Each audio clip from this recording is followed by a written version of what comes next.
BBC বাংলার অধিবেশন প্রবাহতে আপনাদের স্বাগত। আজ আপনাদের সাথে লন্ডন স্টুডিও থেকে আছি মানসী বড়ুয়া। আবার মধ্যপ্রাচ্যে ভয়াবহ তৃতীয় বিশ্বযুদ্ধ শুরু হয়ে গেছে। চলছে হামলার পর হামলা, আর এরই মাঝে আমাদের হাতে এসে পৌঁছেছে তৃতীয় বিশ্বযুদ্ধের সর্বশেষ গুরুত্বপূর্ণ সবথেকে তাজা আপডেট সংবাদ আপনাদের জানিয়ে দিব। প্রথমেই জানিয়ে দিব, যুদ্ধের আশঙ্কা কম, তবে হামলার জবাব দিতে প্রস্তুত ইরান। যুক্তরাষ্ট্রের সঙ্গে নতুন করে যুদ্ধের আশঙ্কা কম, তবে যে কোনো ধরনের হামলার জবাব দিতে ইরান সম্পূর্ণ প্রস্তুত রয়েছে বলে হুঁশিয়ারি দিয়েছে দেশটির ইসলামী রেভলিউশনে গার্ড কোর আইআরজিসির এক কর্মকর্তা। আজ ফরাসি বার্তা সংস্থা এএফপি এই খবর নিশ্চিত করেছে।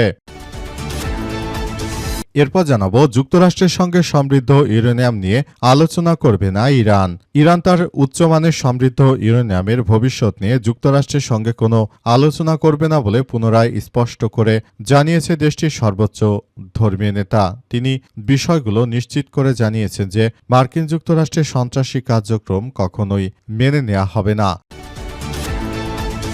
এদিকে ইরানের প্রেসিডেন্ট মাসুদ পেজেশকিয়ানের হুঁশিয়ারি, ঈদুল আজহা, জুলুম এবং আধুনিক ফেরাউনদের বিরুদ্ধে প্রতিরোধের বার্তা বহন করে। ইরান এমনভাবে নিজেদেরকে তৈরি করেছে যে দখলদার ইসরায়েলি বাহিনীর কার্যক্রম আসলে কোনোভাবেই গ্রহণযোগ্য নয়। তিনি জানিয়েছেন যে তাদেরকে চূড়ান্ত শিক্ষা দেয়াই ইরানের সর্বাত্মক কাজ বলে অভিহিত করেছেন তিনি।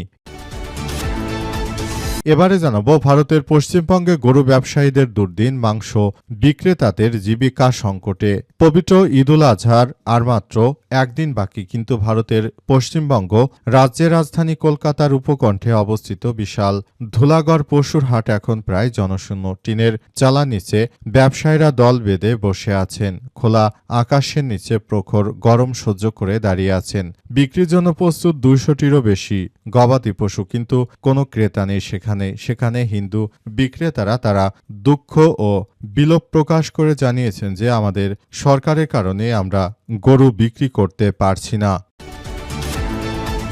এবং সর্বশেষ জানাবো, লন্ডভন্ড বিদ্যুৎ লাইন সচল করতে মাঠকর্মীদের ছুটি বাতিল, কাজে যোগ দেওয়ার নির্দেশ। বুধবার সকালে হঠাৎ করে কালবৈশাখী ঝড়ে লন্ডভন্ড বিদ্যুতের লাইন সচল করতে পল্লী বিদ্যুতের ছুটিতে থাকা মাঠকর্মীদের কাজে যোগদানের নির্দেশ দেওয়া হয়েছে। চাঁদপুরের শাহরাস্তি উপজেলা পল্লী বিদ্যুতের জোনাল অফিসের ডিজি নিজামুদ্দিন শামস বিষয়টি নিশ্চিত করেছেন। প্রিয় দর্শক, এতক্ষণ শুনছিলেন সংবাদ শিরোনাম, এবারে বিস্তারিত। তবে তার আগে বন্ধুরা, অনুরোধ থাকবে এই সংবাদটিতে একটি লাইক দিন। এই চ্যানেলে আপনি নতুন হয়ে থাকলে আমাদের সংবাদটি দেখতে দেখতে চ্যানেলটি সাবস্ক্রাইব করে রাখুন। কমেন্ট করে বন্ধুরা আপনার মূল্যবান মতামত জানিয়ে দিন আপনি বিশ্বের কোন দেশ থেকে বা বাংলাদেশের কোন স্থান থেকে আমাদের সংবাদটি দেখছেন এবং শুনছেন। আর বন্ধুরা, আজকের সংবাদ সম্পর্কে আপনার মূল্যবান মতামত কমেন্ট করে জানিয়ে দিন আপনি বিশ্বের কোন দেশ থেকে বা বাংলাদেশের কোন স্থান থেকে আমাদের সংবাদটি দেখছেন এবং শুনছেন। আর বন্ধুরা, সংবাদটি বন্ধুদের মাঝে ছড়িয়ে দিন। কমেন্ট করে জানিয়ে দিন আপনি বিশ্বের কোন দেশ থেকে বা বাংলাদেশের কোন জায়গা থেকে কানেক্টেড থাকার পাশাপাশি ইরান ইসরায়েল যুদ্ধে কে জিততে চলেছে বলে আপনি মনে করেন, সেটি কমেন্টের মাধ্যমে সারা বিশ্বকে জানিয়ে দিন। এবারে বিস্তারিত। যুদ্ধের আশঙ্কা কম, তবে হামলার জবাব দিতে পুরোপুরি প্রস্তুত ইরান। আলহামদুলিল্লাহ, যুক্তরাষ্ট্রের সঙ্গে নতুন করে যুদ্ধের আশঙ্কা কম, তবে মার্কিন যুক্তরাষ্ট্র যে ধরনের কার্যক্রম চালাচ্ছে এর জন্য মার্কিন যুক্তরাষ্ট্রকে পুরোপুরি জবাব দিতে প্রস্তুত ইরানের ইসলামী বিপ্লবী গার্ড বাহিনীর সদস্যরা। মার্কিন যুক্তরাষ্ট্রর যে কোনো সন্ত্রাসী কার্যক্রমকে রুখে দেবে তারা। মার্কিন যুক্তরাষ্ট্রের এই সন্ত্রাসী কার্যক্রমকে ধসিয়ে দেওয়ার জন্য ইরানের ইসলামী বিপ্লবী গার্ড বাহিনীর সদস্যরা তারা পুরোপুরি প্রস্তুত। যে কোনো মূল্যে মার্কিন যুক্তরাষ্ট্র সহ দখলদারদের এই সন্ত্রাসী কার্যক্রমগুলো প্রতিহত করার মধ্য দিয়ে সবাইকে এগিয়ে যেতে হবে। দখলদারেরা শুরু থেকে যে ধরনের অন্যায় ও সন্ত্রাসী কার্যক্রম চালিয়েছে সেটি আসলে পৃথিবীতে কেউই মেনে নেবে না।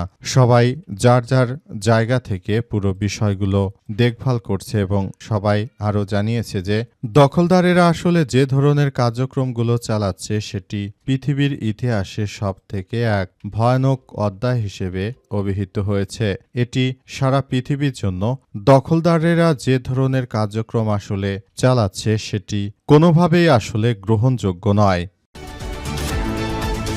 যুক্তরাষ্ট্রের সঙ্গে সমৃদ্ধ ইউরেনিয়াম নিয়ে আলোচনা করবে না ইরান।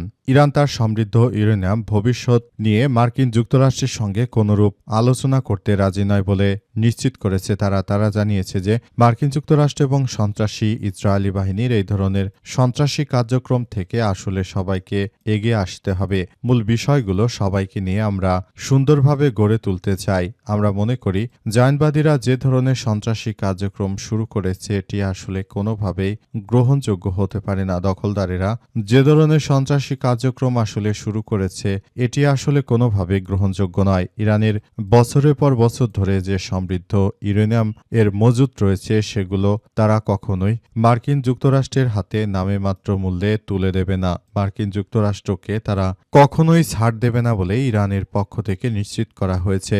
ইরানের পক্ষ থেকে আরও জানানো হয়েছে যে এই বিষয়গুলো অত্যন্ত জটিল আকার ধারণ করেছে এবং এগুলো নিয়ে এখন সবাই মিলে আসলে সবাই চাইছে যে কার্যক্রমগুলো চালিয়ে মূলত মূল বিষয়গুলোকে তারা খুবই গুরুত্ব সহকারে দেখছে। তারা চায় আগামীতে সুন্দর একটি সমৃদ্ধির একটি আধুনিক পৃথিবী গড়ে তুলতে চায় তারা, এবং তারা এও চায় যে এই বিষয়গুলো নিয়ে তারা সবাই একসঙ্গে কাজ করতে চায়। এজন্য তারা আসলে এই ধরনের কার্যক্রমগুলো চালাচ্ছে বলে এমন তথ্য নিশ্চিত করা হয়েছে। মার্কিন যুক্তরাষ্ট্র এবং দখলদারেরা শুরু থেকে যে ধরনের সন্ত্রাসী কার্যক্রমগুলো চালাচ্ছিল, মার্কিন যুক্তরাষ্ট্র মনে করেছিল যে ইরানকে হয়তো তারা ফাঁদে ফেলবে এবং ইরানের হয়ে তারা সবকিছু করতে পারবে, কিন্তু প্রকৃতপক্ষে তারা আসলে কিছুই করতে পারেনি। তাদের অবস্থা খুবই শোচনীয় পর্যায়ে চলে গেছে। দখলদারদের যে কোনো মূল্যে শেষ করার জন্য ইরান একাই যথেষ্ট। তারা এ ব্যাপারটি নিয়ে কাজ করছে। তারা কখনো তাদের সমৃদ্ধ ইউরেনিয়াম যুক্তরাষ্ট্রের হাতে তুলে দেবে না। ইরানি প্রেসিডেন্টের বাণী ঈদুল আজহা জুলুম এবং আধুনিক ফিরাউনদের বিরুদ্ধে প্রতিরোধের বার্তা বহন করে। পাসটুডে জানিয়েছে ইরানের প্রেসিডেন্ট মাসুদ পেজেশকিয়ান পবিত্র ঈদুল আজহাকে মহান আল্লাহ তাআলার দরবারে অনুগত্য, আত্মত্যাগ এবং আত্মসমর্পণের এক গৌরব নির্দেশনা হিসেবে উল্লেখ করেছে। একই সঙ্গে তিনি ইরানের বিরুদ্ধে নানা হুমকি এবং আগ্রাসনের মুখে জনগণের প্রতিরোধের সক্ষমতা শক্তিশালী করার ক্ষেত্রে ইরানের বাস্তব ভূমিকা তিনি তুলে ধরেছেন। তিনি জানান, মার্কিন যুক্তরাষ্ট্র এবং দখলদারদের যে কোনো সন্ত্রাসী আগ্রাসনকে রুখে দিয়েছে ইরানের বিপ্লবী গার্ড বাহিনীর সদস্যরা। তারা কখনোই মাথা নত করেনি এই শত্রুদের সামনে। শত্রুরা যতই শক্তিশালী হোক না কেন, তারা যতই আসলে আমাদের বিরুদ্ধে কার্যকর চালানোর চেষ্টা করুক না কেন, তাদেরকে আমরা রুখে দিয়েছি বলে জানান তিনি। এবং তিনি আরও জানান, আমরা কখনোই তাদের এই ধরনের সন্ত্রাসী কার্যক্রম আমরা মেনে নেব না। এটি আমরা বলতে চাই, সারা বিশ্ব জুড়ে দখলদারদের এই সন্ত্রাসী কার্যক্রমগুলোকে আমরা কখনোই মেনে নেব না। তাদের যে কোনো মূল্যে তাদের এই সন্ত্রাসী দখলদারি, চাঁদাবাজি, রাহাজানি, সন্ত্রাসী যে কোনো ধরনের কার্যক্রম আমরা যে কোনো মূল্যে প্রতিহত করব বলে ইরানের পক্ষ থেকে নিশ্চিত করা হয়েছে। আরও বিষয়টি সম্পর্কে অবগত হয়েছে এমন অনেকেই এ সম্পর্কে আসলে কার্যক্রম চালানোর সিদ্ধান্ত গ্রহণ করেছে। ভারতের পশ্চিমবঙ্গে গরু ব্যবসায়ীদের দুর্দিন, মাংস বিক্রেতাদের জীবিকা নিয়ে প্রশ্ন। পবিত্র ঈদুল আজহার আর একদিন বাকি, কিন্তু ভারতের পশ্চিমবঙ্গ রাজ্যের রাজধানী কলকাতার উপকণ্ঠে অবস্থিত বিশাল ধুলাগড় পশুরহাট এখন জনশূন্য।